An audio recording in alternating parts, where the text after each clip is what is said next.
Welcome to Madhu's Embroidery and Crafts. Few days முன்னாடி student from Aruppukottai name Subhadra ஒரு question கேட்டிருந்தாங்க வாட்ஸ்அப்ல. அது என்னங்கிறத இப்ப கேட்போம். மதுக்கா இந்த பில்லோ படிச்சோம்லக்கா, பில்லோ படிச்சதுல பில்லோக்கு அந்த ஸ்கொயரு அந்த மாதிரி போட்டா அந்த இன்விசிபிள் ஸ்டிச் போடுவோம்லக்கா, அது எப்படிக்கா போடணும்? ஓகே, இந்த கொஸ்டினை தான் சுபத்ரா வாட்ஸ்அப்ல கேட்டிருந்தாங்க.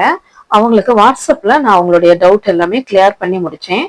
ஓகே, இந்த வீடியோல எப்படி இன்விசிபிள் ஸ்டிச் பண்ணணும் அப்படிங்கறத நம்ம இந்த வீடியோல பார்க்க போறோம். அதுக்கு நான் இந்த மாதிரியான இப்போ ஒரு ஃபேப்ரிக்ல எப்படி ஸ்டிச் பண்ணணும் அப்படிங்கறத நான் உங்களுக்கு சொல்லி கொடுக்குறேன். இப்போ இந்த ஓப்பனை நம்ம இன்விசிபிள் ஸ்டிச் பண்ணி க்ளோஸ் பண்ண போறோம். இன்விசிபிள் ஸ்டிச் அப்படின்னா நம்ம ஸ்டிச் பண்றது வெளியே அந்த ஸ்டிச் தெரியாத அளவுக்கு நல்லா மறைஞ்சு இருக்கணும், அதாவது ஹைடா இருக்கணும்.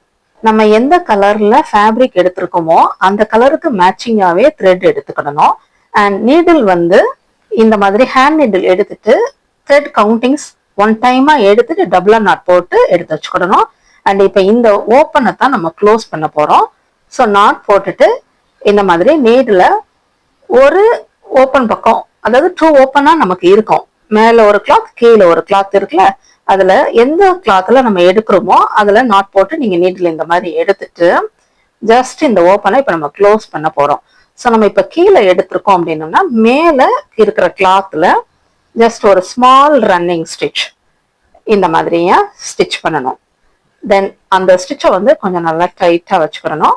தென் அகெயின் கீழே இருக்கிற கிளாத்ல ஒரு ஸ்மால் ரன்னிங் ஆப்போசிட்டா இந்த ஸ்டிச்சை ஸ்மால் ரன்னிங் ஸ்டிச்சா ஸ்டிச் பண்ணி உடைச்சுக்கிடணும். இந்த மாதிரி ஒவ்வொரு ஸ்டிச்சையும் நம்ம ஸ்டிச் பண்ணும்போது அந்த ஸ்டிச்சை ஒரு டைட் கொடுத்துட்டு, ஓவர் டைட் கொடுக்க கூடாது, கொஞ்சமா அப்படி டைட் கொடுத்துட்டு தென் அனதர் ஸ்டிச்சை இந்த மாதிரி ஸ்டிச் பண்ணிக்கணும், ரன்னிங் ஸ்டிச். இந்த இன்விசிபிள் ஸ்டிச் எதுக்கெல்லாம் ஸ்டிச் பண்றோம் அப்படின்னா, ஒரு குஷன், நம்ம ஃபேன்சி குஷன்ஸ் எல்லாம் நம்ம மேக் பண்ணுவோம். அதுல காட்டன் எல்லாம் ஸ்டஃப் பண்ணி முடிச்சுட்டு அதை க்ளோஸ் பண்றதுக்கு இந்த ஸ்டிச் ரொம்ப யூஸ்ஃபுல்லா இருக்கும்.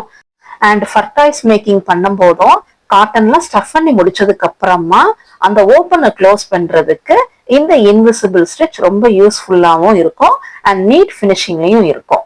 ஸோ இந்த மாதிரி தான் இப்போ இன்விசிபிள் ஸ்டிச் ஸ்டிச் பண்ணி ஃபைனலா முடிச்சிருக்கேன். ஓகே, இந்த வீடியோ பார்த்த உங்களுக்கும் இன்விசிபிள் ஸ்டிச் எப்படி ஸ்டிச் பண்ணணுங்கிறதும் இப்போ புரிஞ்சிருக்கும். தேங்க்ஸ் ஃபார் வாட்சிங்.